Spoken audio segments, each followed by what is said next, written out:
Welcome back to the Donkey Vote Political Podcast for another interview. And today we are privileged to be joined by the member for Morwell, newly elected last year, Martin Cameron. Martin, thank you for joining us.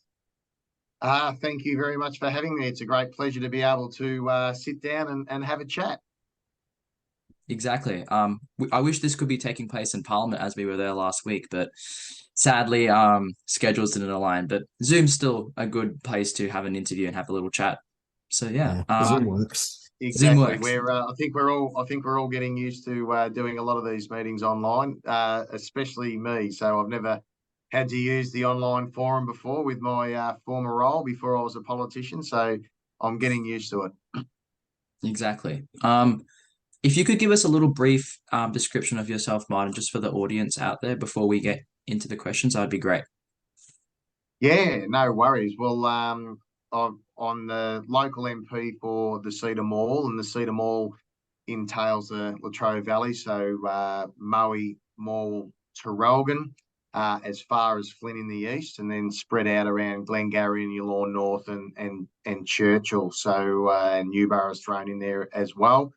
So I'm a born and bred local. I've lived in Traralgon all my life. I was mum and dad, obviously, and my sister. So there was four of us in the family, and so my journey being down here is I think grew me well for entering the political stakes, and it's been a bit of a different journey than the normal encounters that you would have with other MPs, I'm sure. Exactly. I think because you were a plumber before you entered Parliament, so that's going to be one of the questions that we be asking down the line. But that transition probably it's not a normal transition, I'd say, from other politicians compared to everyone else in Parliament. You've got, lawyers, people within business for running small businesses, especially on the Liberal coalition side. And I don't think people from trade backgrounds especially would be very common within state politics. No, it appears that way. There's a couple in there, but and a lot of them are on Labor side have been through the political juggernaut where they've worked for other politicians in their MP offices, and then have progressed when the time's right for them to stand and duly got elected. So it's a different melting pot of everybody that's down there in Parliament at the moment. Exactly. So, we'll get now started with our question. So our first question is, how was your high school and university life, and do you have any memorable moments? Yes. Well, as you alluded to before, I'm a tradie. So my schooling journey was based out of Traralgon. So I went to Grey Street Primary School, and then moved on to St. Paul's Catholic College. Now I'm not a Catholic in that particular sense of faith. My sister actually went to the Catholic school, and back in the day, and I'm not sure if it still happens now, but because she was already in the system, it allowed a spot for me. So it was an all boys school back in the day. So actually attended St. Paul's from year 7 to year 10. And probably thinking back on that journey, like it was the brothers that looked after us and schooled us, and they were very hard taskmasters, but it was something that I think has instilled the discipline in me that if you want to achieve a goal, there are certain ways to get there. So my schooling journey was really good. A lot of my friends went on to do year 11 and year 12 and then went to university, but I chose the course, as a lot of us did back in the day, that year 10, because that was the basic cut-off point. You had to reach year 10 or Form 4, as it was back then, and then move into a trade. And my trade of choice was plumbing, where my father and mum had a family business, and since I was just a little kid, I'd been going to work with dad, so I was always going to be a plumber.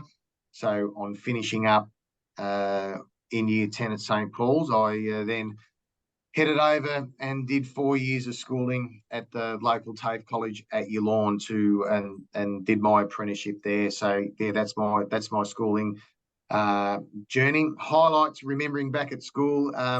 The brothers, they loved someone that could play sport. Didn't matter what type of sport it was, and I was lucky that I could actually kick the footy around all right and play cricket and whatever else I could run. So they used to treat us very, very kindly because we could run around and play a bit of sport. So you think back of academically, I was probably just an average student back then.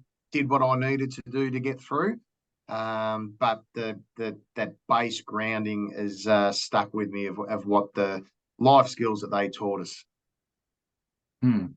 Yeah. You say that you also went to St. Paul's College. So our school actually that we went to, me and Ryan, is Emmanuel College, but it also used to be called St. Paul's College before it Yep. transitioned to become Emmanuel College. And I think also John Pesutto went to your high school, didn't he? He's Yes, from yeah. Traralgon, isn't he? Yeah. He's from Traralgon. So there was myself. I'm the oldest out of the group. So there was myself went there. Danny O'Brien, the member Oh, for Gippsland South. He's also a Traralgon boy, and he went to St. Paul's. John Pesutto, as you've alluded to, Traralgon boy, and he went to St. Paul's as well. And also Paul Edgebrook, who's the Labor member for Frankston. He's a Moe Newborough boy, and he also went to St. Paul's. So there's four of us that have all come through the same school that are currently sitting in Parliament. Yeah, it's a pretty cool thing to think back that that's where we've all come from. were you guys at the school at the same time, or were you all there at different Yeah, we would times? have we would have been, but we were in different year levels. Levels. So I think we were within 2 to 3 years of each other going through. So when I was there and coming through, it was St. Paul's, but I think the year later it turned to Lord's College, and then it's now morphed into Lavala. So it's had a few changes along the way. Yeah, so we were all there at different stages, but within a short period of time. And once again, we find ourselves sitting in coalition party rooms, and yeah, we talk about our time back at Traralgon and so forth. So it's quite amazing sometimes of where you get your grounding from and where you end up. Who would have thought that we'd all be there together? Yeah, that is a really big coincidence. And you don't have any stories of Paul, John, or Danny in at school. You don't have any memorable moments with them, or No, not really. Because I was sort of the first one to go through.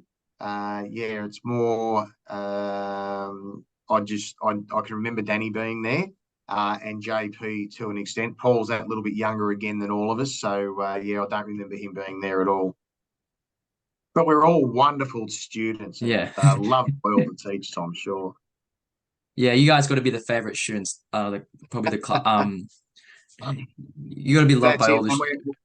and we're hoping that before Christmas that we get the opportunity to get back to the school and get a photo out the front. We're trying to organise that at the moment. If we can't do that, we'll do it early in the new year. It's a bit of a good news story. So Yeah. it's hard to get JP back here because he's so busy being the leader of the Libs. But yeah, we're hopeful that we can coincide at something that's going to happen down here and get him down to do a bit of media. And he's really keen to get back to the school and get a photo done also.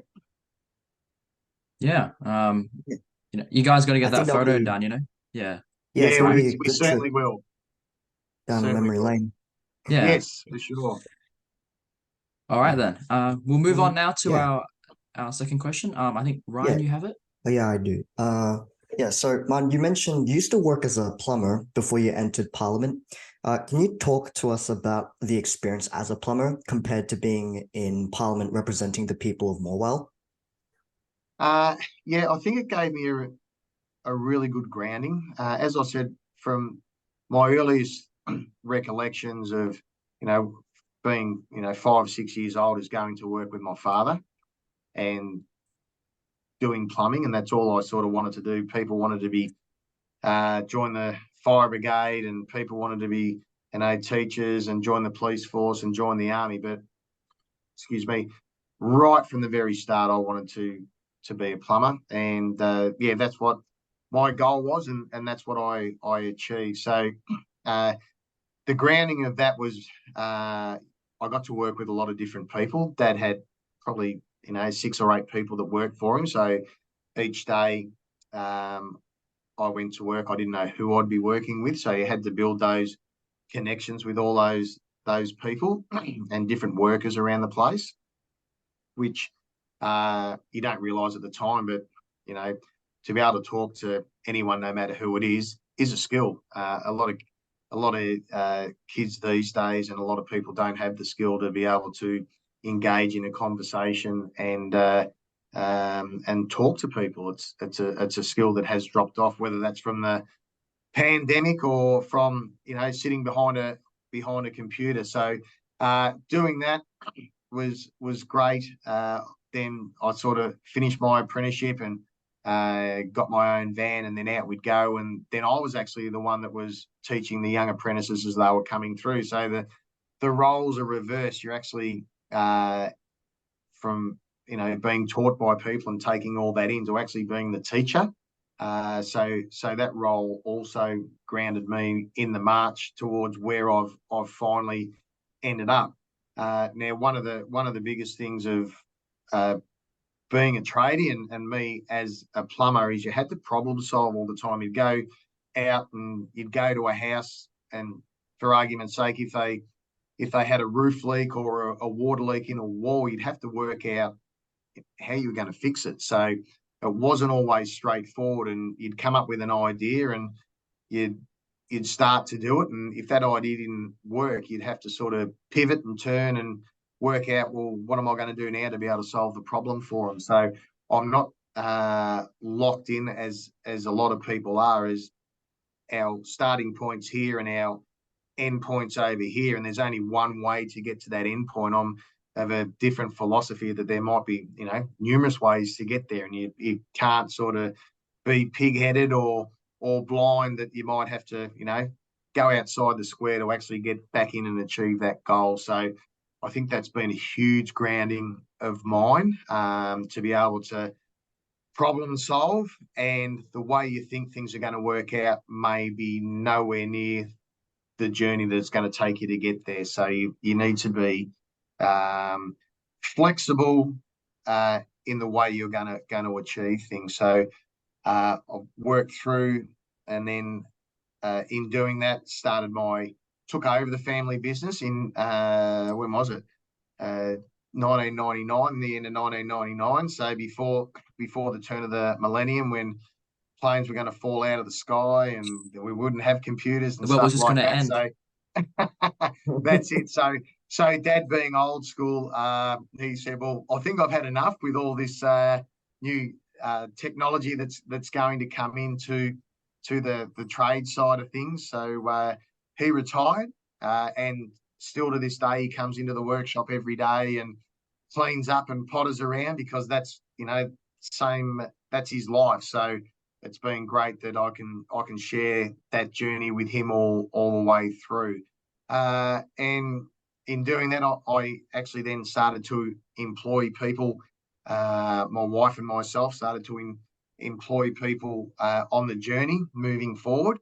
And sometimes when you get a chance to sit back and reflect, you're not only paying them a wage, but you're allowing them to be able to service their own home loans and put their own children through school by working for you. So sometimes it's a little bit daunting. You think, is it all worthwhile?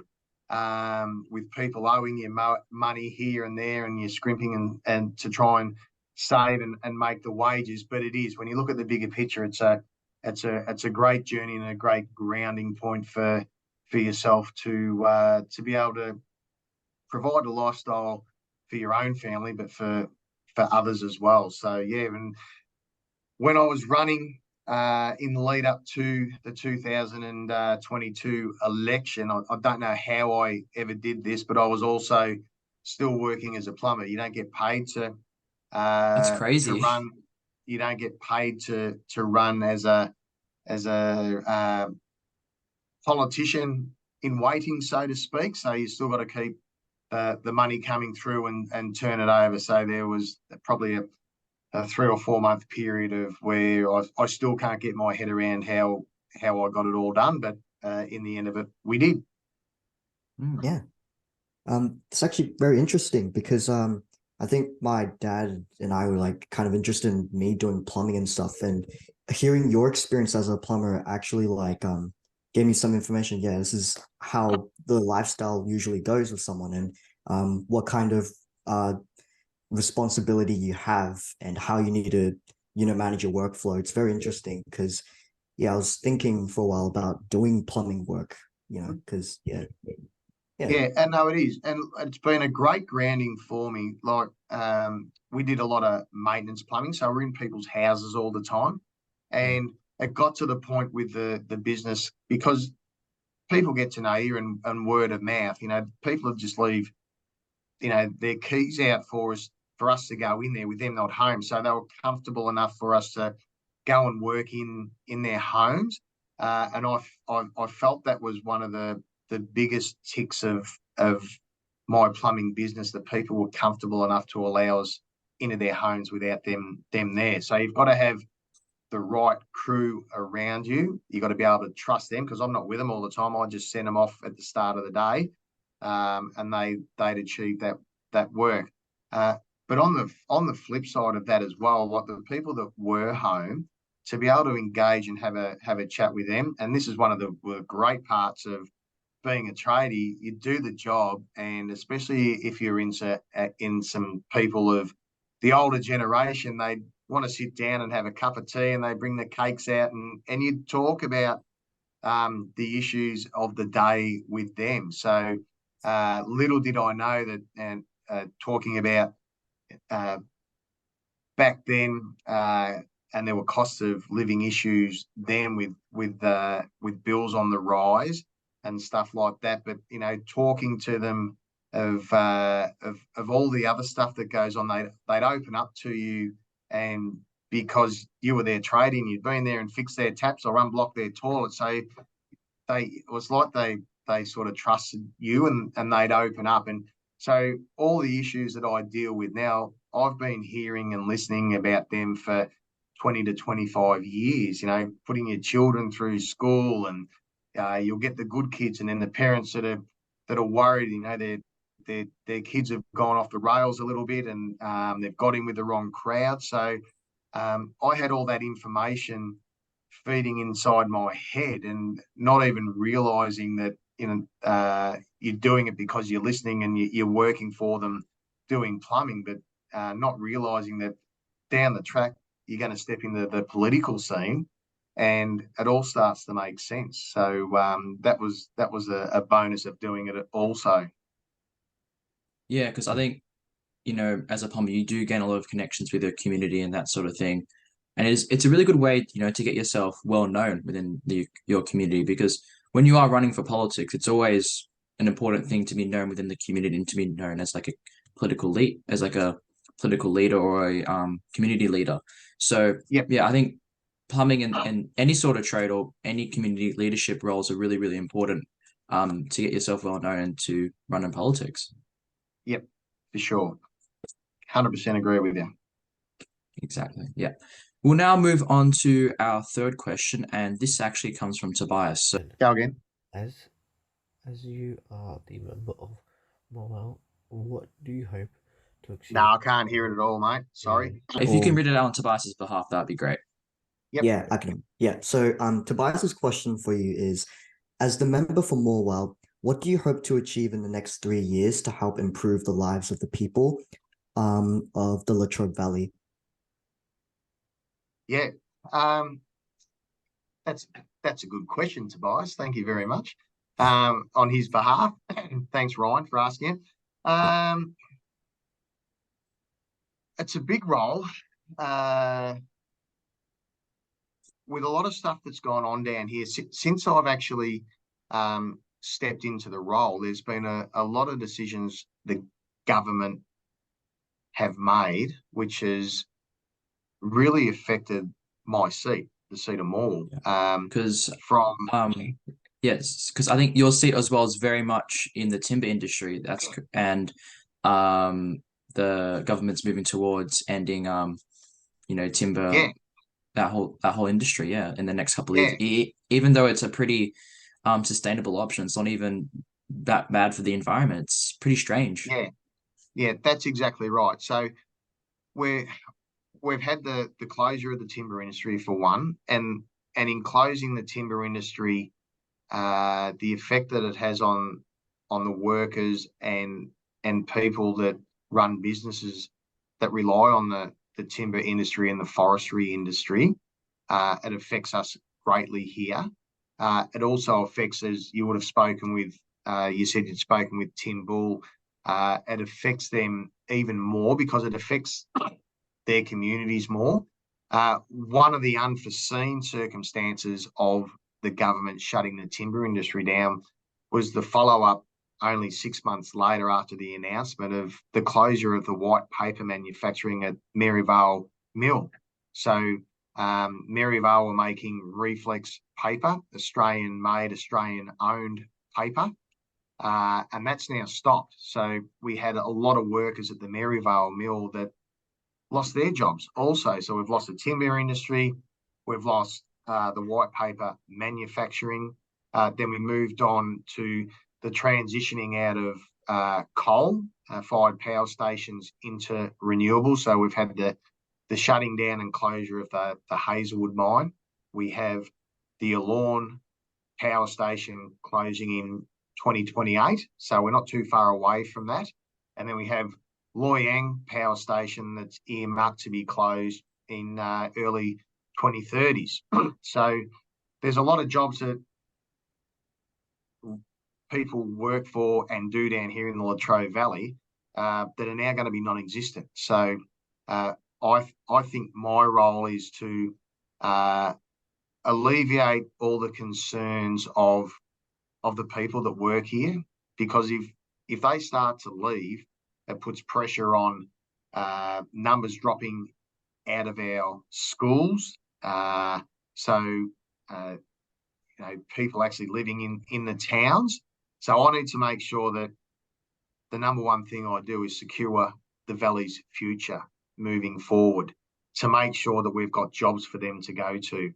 So we've had some people that have moved away from the Hazelwood mine and they got new jobs at the Alorn mine, but now they've lost their jobs there too because that's shutting down. So it's a double-edged sword. What we do great and do the best down here is manufacturing in the Latrobe Valley. We've done it forever and a day. So most of the steelwork that's being used in the big build in Melbourne, in all the tunnels, a majority of it gets made up here in the valley. So we need to make sure that with our transition into renewables, that if there's stuff here that can be made for solar panels or wind farms or wind turbines, that we make sure that we can secure all of that. Because the one thing that we do have, our Willy Wonka golden ticket, is all the infrastructure. Even though we're not going to be using coal-fired power stations, all the power generation, every single bit of infrastructure is sitting in the Latrobe Valley, and it has to be connected to the Latrobe Valley. So that's what I need to make sure, that there is jobs for the people that live here now and jobs for the future. They may be different jobs, but as I said, I need to make sure that my number one goal is to secure the future of the valley. Yeah, and I think that is a huge issue as well, just as you said, with the coal fire power stations. I do remember the Hazelwood power station closing down. I think that was 5 years ago now, I believe, or yes, around yep. that time. So there was this huge anguish in the community because majority of the people who live in Morwell, live in Traralgon, who live in Moe, those areas, like they are all employed by the power stations and coal power stations. So it is really important that the government does find ways for them to move into new employment, because these are pretty important towns in Victoria. So if there's no jobs there, people are just going to be moving out, and it'll become a ghost town. Yeah, that's it. And that's the one thing that you don't want to. And the way the government seems to be going about it, there is a lack of information. I'm sure we'll get to the stage where we're sustainable and we're doing stuff, but the way the government's gone about it, they don't tell us anything because I think they're making it up on the run. A lot of it. Our transition to renewables is you talk to the people on the street, and we just can't work out. And I'm a big pusher of this. The timeline of shutting the power stations versus when the renewables are going to be up. We haven't got a wind turbine built. We don't have any transition lines coming and connecting to the power stations, and yet within 5 years we're meant to be closing the coal-fired power stations down. So you talk to the people that actually working in the power stations, and they just don't believe the time frame the government is saying. Yes, we all know, we all want to have a cleaner, greener, healthier world to live in, but we want to be able to still live the lives we live today. There's going to be, we want the lights on. If you turn a switch on, we want the lights to be able to come on. So as we move forward, hopefully we achieve all that, but it's the uncertainty and the lack of information coming from both the state and the federal governments that I think makes people nervous. So it's my job to try and the best I can with the information I get is to try and alleviate those concerns. And at the moment, they promise that the renewables are going to make our energy prices lower. But at the moment, look, we've had a 25% jump in energy prices, and they're going to go higher and higher. So the impost of the cost of living prices from our energy prices concerns everybody. So I need to make sure that people don't panic, people don't leave. We are a resilient lot down here in the Latrobe Valley. It's a ripping place to live. We might be going through some short-term pains at the moment, but I think as we move through, I think we're going to be able to continue our way of life, and it's going to be fruitful. It's going to be a place that you want to live and bring up your family in the future. Yeah, and it's so important that you as a local member as well, and I think you are doing that great job for the Latrobe Valley, that you make sure that these people actually know that they have a future there and they don't have to leave, and that employment opportunities will come in the future through renewable energy. You know what Borat would think of the Labor Party's policies on emissions reduction, Mr. Speaker? Very nice, very nice. That's what they'd be thinking about the carbon trading policy. And the good thing about Tory governments is it produces good music in protest. That was against Margaret Thatcher. This is against John Howard. I hosted Rage, the show on the ABC. And some people liked my music selection. It was great not wearing a suit and tie for a change at an event, and I didn't even have to give a speech, which was even better. What's your DJ name, by the way? Oh, it's just Elbow. Very simple. All right, after a little ad break, we're back now to ask our questions to Martin. We're halfway through the interview. So I believe, Ryan, you have the next question. Yeah. All right. So my question for you was that what made you run in the 2022 for state election for the National Party? Well, I decided to run because the member for Gippsland South, Danny O'Brien, asked me. So my political journey is not to be a politician as such. Never had any inkling or any want to do the role. With my business and where my life was, the kids were older. I was separated from my wife for 2 or 3 years. I think if I'd still been married, I don't think I'd do the role because I wouldn't be able to, in my own mind, I wouldn't be able to commit to it. The kids were really supportive of me stepping in. So Danny happened to ring me and said, what about it? And I had been sounded out a couple of times over the years and always had an excuse, work, family, so forth. But I said, this time I haven't got a reason not to run. Can I have a few weeks to think about it? And he goes, well, no, can you let me know tomorrow night, because we've got to go through the National Party have a pre-selection, need to go through a pre-selection to see if you are going to be our candidate. So I said, righto, no worries, I'll do it. Ran the pre-selection, won that, and then was full on into election mode from sort of July last year as it come through. So my political aspirations were zero. Hadn't been on a council, hadn't been anything like that at all. I've been a president of the local Traralgon Football Netball Club, been involved in other user groups around the place helping out there. But just zero input to consider being a politician. What made you actually specifically join the National Party as well? Was it just ideological links or? Yeah, I think so. I think Mum and Dad had always voted with the Nats. Through my footballing life at the Traralgon Football Club, Peter Hall was back in the day. He was a Nats politician from Traralgon, from the Traralgon Football Club. I used to be his mascot. That's how far back I'm going. And then my footballing journey come across Russell North, was a player with me. Russell was also a coach of mine, and he became involved in the Nats. So obviously I'd handed out how to vote cards. Darren Chester is a good mate of mine. I'd handed out how to vote cards for him. So virtually handing out how to vote cards was my only political involvement whatsoever. Yeah, zero. And I think people actually appreciate that's where I've come from, that I haven't been caught up in the juggernaut and the political regime of how it all runs. I have fresh ideas. I've got my own ideas.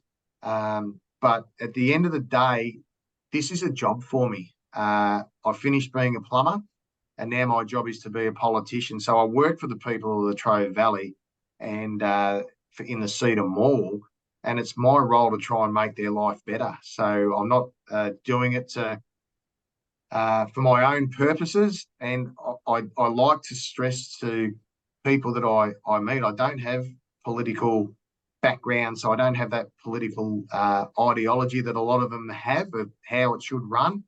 I have the normal person that, is in the community. I have their ideas, because that's where I was 12 months ago, and it's a job. And if I do my job well, I'll get re-elected. If I don't, they won't vote for me. But I'm hell-bent on making sure that the people of the Latrobe Valley are my number one concern, and I've got to do everything in my power every day to make sure that I can hopefully make their lives better. That's basically the whole role of a local representative. So, I mean, we've talked to so many other politicians as well, and one of the key things that they've told us, and one of the key things that I think me and Ryan as well have taken out of it, is that you are there just to serve your community. You're not. Some people might join politics for their own personal gain, but at the end of the day, 99% of politicians are just there to serve their community and to represent them in Parliament.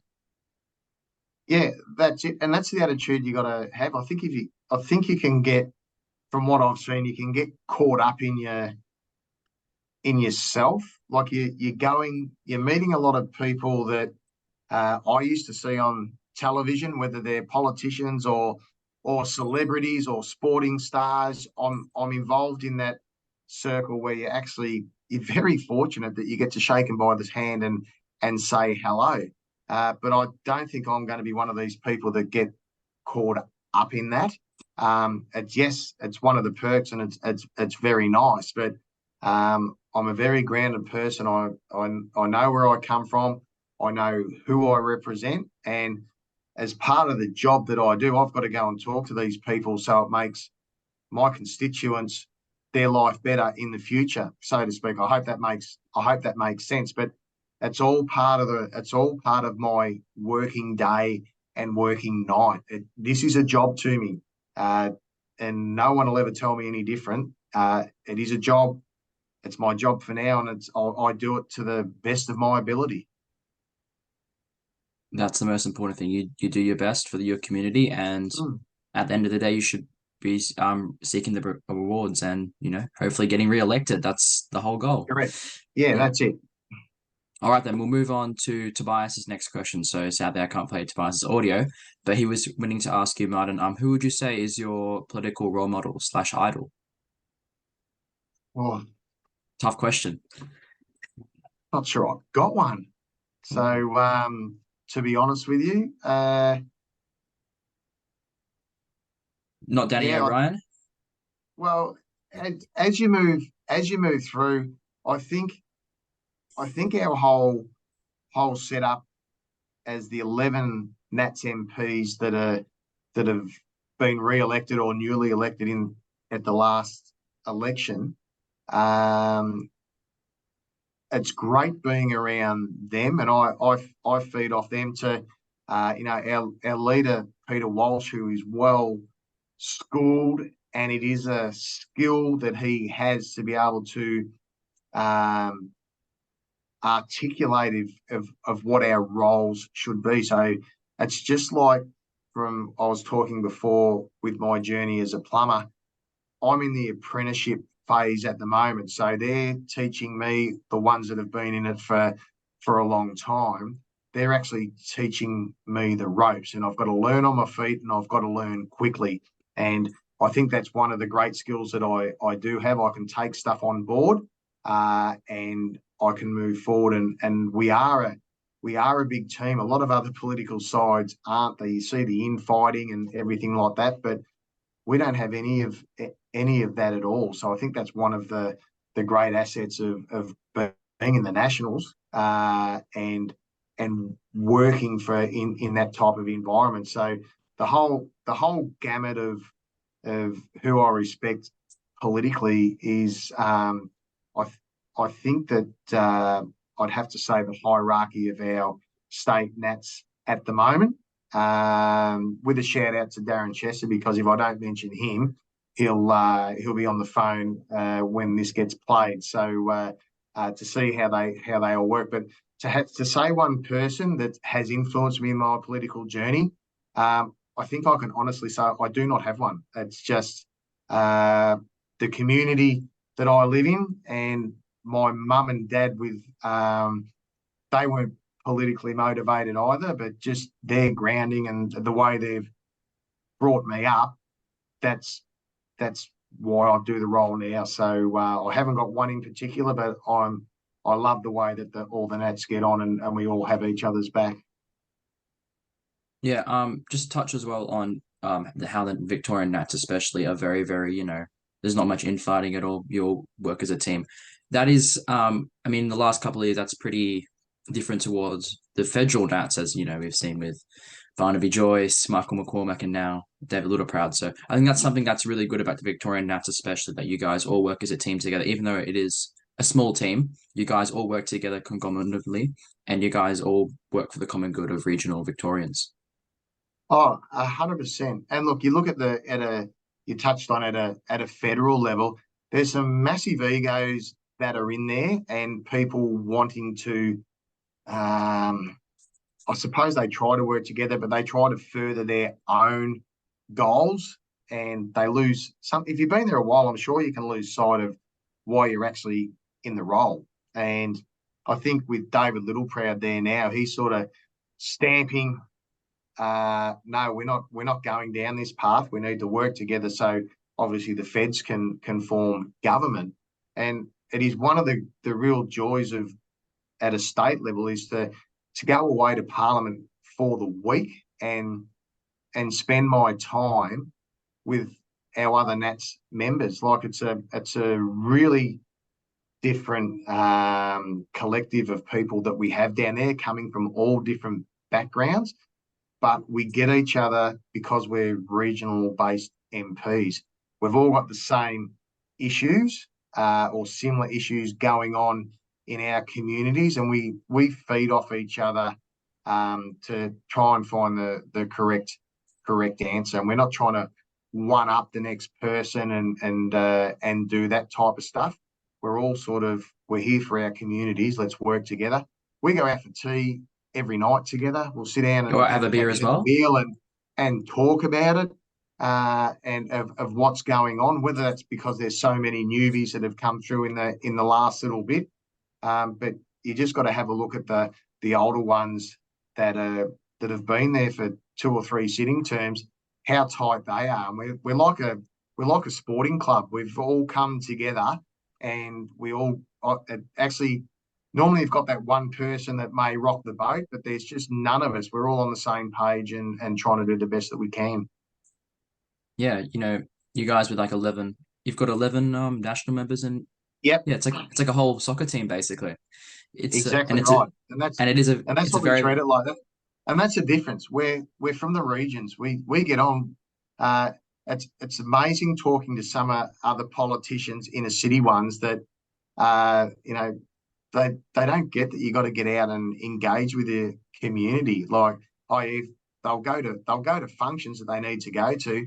I love setting up on a street corner and having people come and talk with me. I do on a Friday. I do a coffee with Camo where I have for a couple of hours where people can come in. I'll buy them a coffee and we sit down. And normally they come in with a political agenda that they want to run, but it turns out that we're on for a chat and we're talking about kids and life and where we grew up type of stuff. I'm just that normal community-based person. I'm exactly like them, and I think they really enjoy that aspect of what I bring to politics.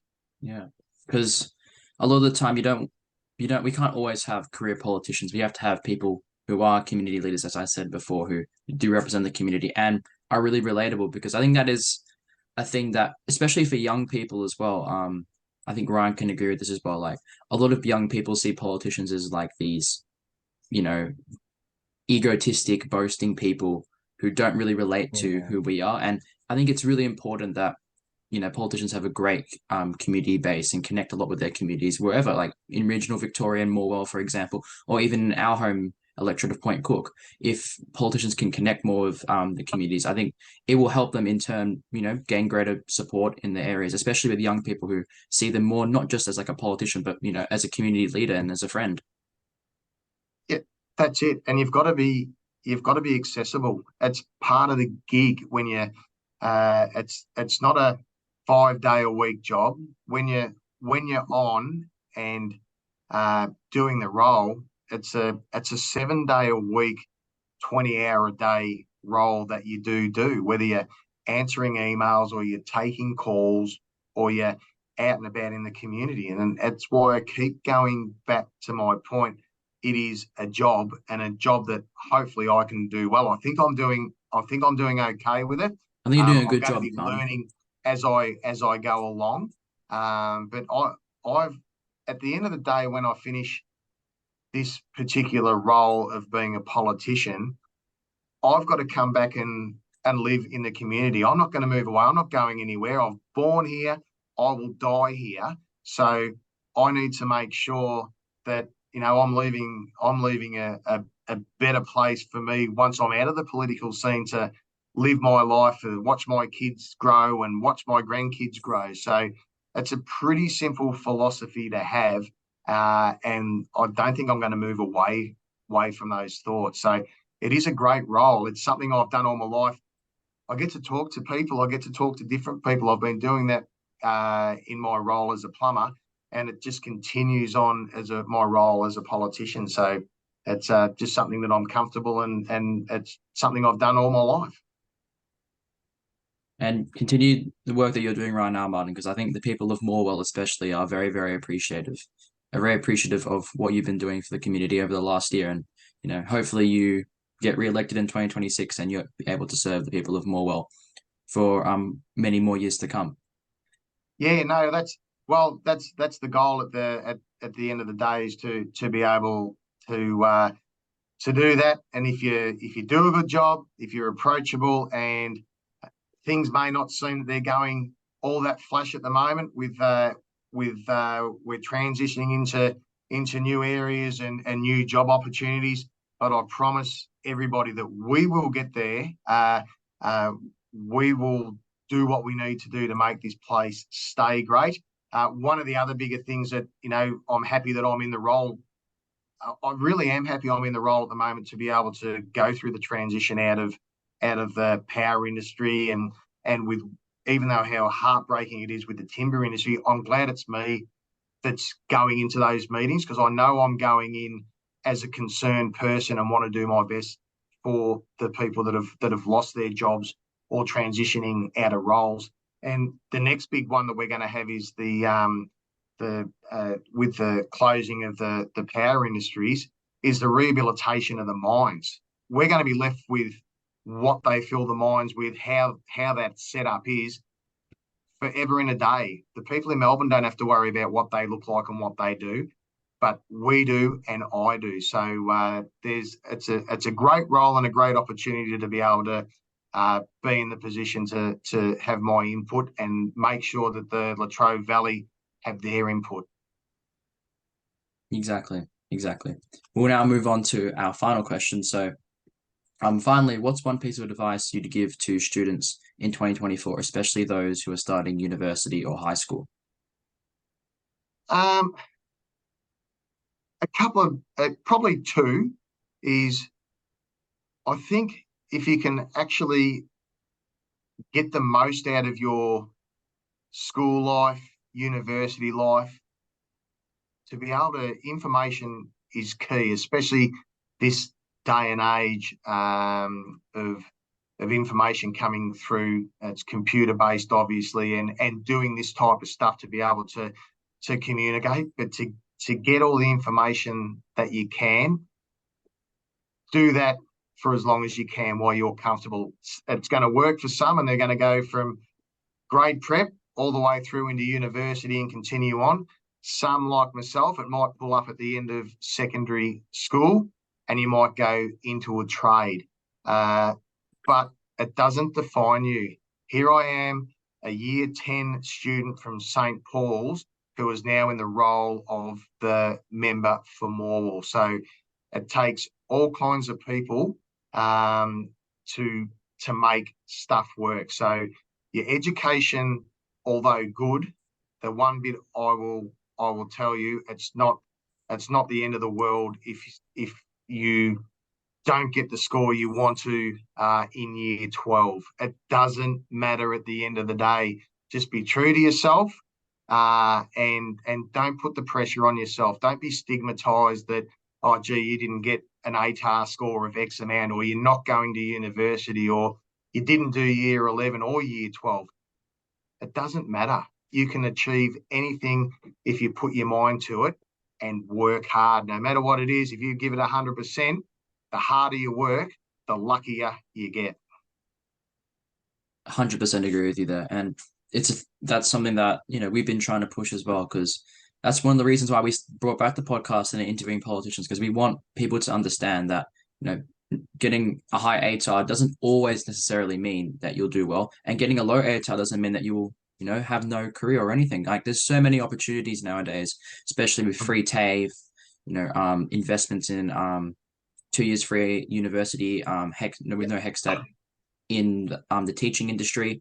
There's so many opportunities for people now to do what they want to do. And even if you are like in your 30s and you're not liking your career, like, you can go back to school and study something else. Like, there's so many opportunities nowadays. That's it. And it might be you need to be in your 30s to appreciate school and to have that life experience to be able to learn. We all hopefully we all learn throughout our entire life, but some people might learn at a later stage. So Exactly. No matter what it is, head down, bum up, work hard, and you will achieve what you achieve. Yeah, because we're all different human beings at the end of the day, and we all learn differently. So it's so important that we have opportunities like this, and we have and we have ways that we can study later in life, because we're not all the same. Not all of us peak in high school academically. Some people peak in university. Some people even peak academically in their 30s and 40s. So we're all different at the end of the day. Yeah, I think it's That's a it. very Who valuable would have lesson. thought? Who would have thought at my age I'd be learning how to click on Zoom meetings? Hey, so there you go. Yeah. Anything's You're still achievable. learning, still learning. Everyone, That's And exactly right. yeah, sometimes things that you might not expect happen in the future does happen, and you know, you start to learn, or you actually enjoy this, or you like it, and when you pursue that and work towards it, yeah, it definitely becomes much easier, and you don't have to worry about all the things that happened in high school, or you know, anything like that, because you're absolutely right. It doesn't affect you completely. It doesn't entirely matter, and you still got a whole life ahead to work on what you want to. Yeah. Yeah, that's it. And look, we do. We all listen to what people say about us and think about us, and that's what at times can get you down. But if you can get rid of all of that and you're happy with the way uh, you live your life and what you are doing, that's all that matters. If you're happy in your own self, well, it makes it easier to achieve everything else. So if you're listening to those outside noises that you should stay at school, and if you can, great. I'm not saying don't go to school. You know, do so.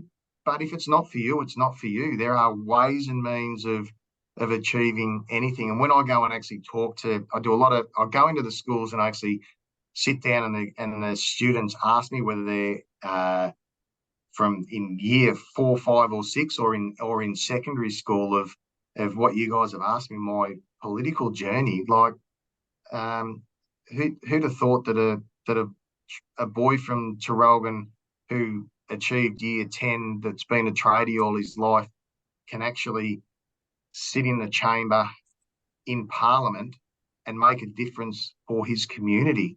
It's ludicrous that you think that can happen, but it can, and it's not something I've aimed for, but it's just the direction that my life has gone. I've got the opportunity to do it. So I do that to the best of my ability for as long as I can. And that's it. It's not rocket science.